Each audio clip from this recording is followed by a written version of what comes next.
Hello, my name is Euthanasia. I am from Lithuania. I designed a roller coaster for one of my PhD projects.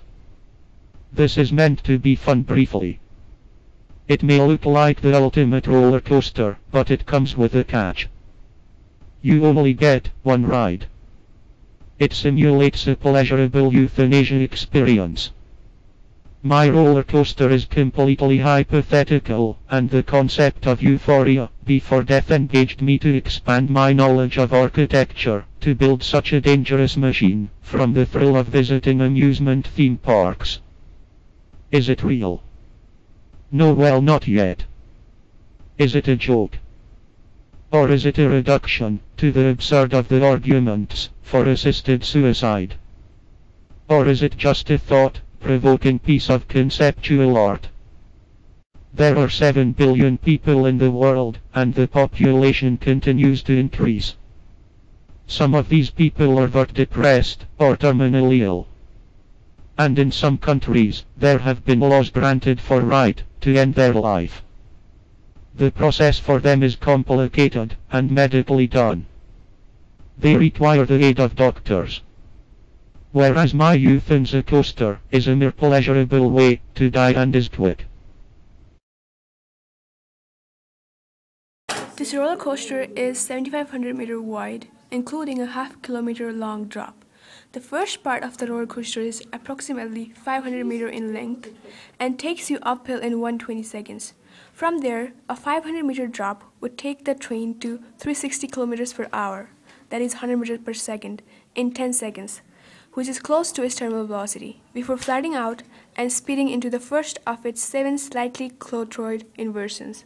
Then, for the next 60 seconds, the person will be exposed to 10 force. Now, you are already falling at a speed close to the terminal velocity. When the force of air drag becomes equal to the force of gravity, thus cancelling the acceleration, you feel your body as if you are supported by an air pillow.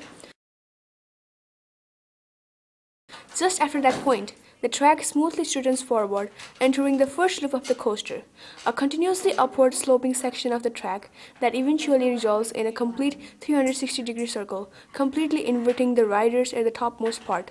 The centripetal force drives the car upward, and you are literally pinned to the seat. The Euthanasia Coaster's loops are specially engineered in the shape of a clothoid loop to sustain uniform and constant g-forces along the ride. Specifically, it sustains 10 which is not too much to get injured physically and not too little to come back alive. At the top of 500-meter tower, the train will have high potential energy, providing the roller coaster with high kinetic energy as well. Then, the fall down from the drop tower would allow the train with high kinetic energy to ride through all the loops.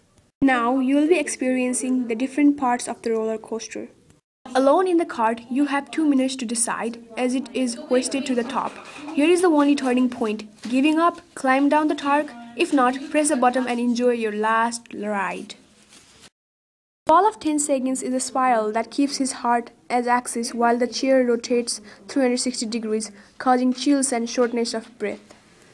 The 360 km per hour feels like jumping with a parachute, causing your facial tissues to force down. Breathing is difficult. The blood goes to the ends and deprives the brain of oxygen.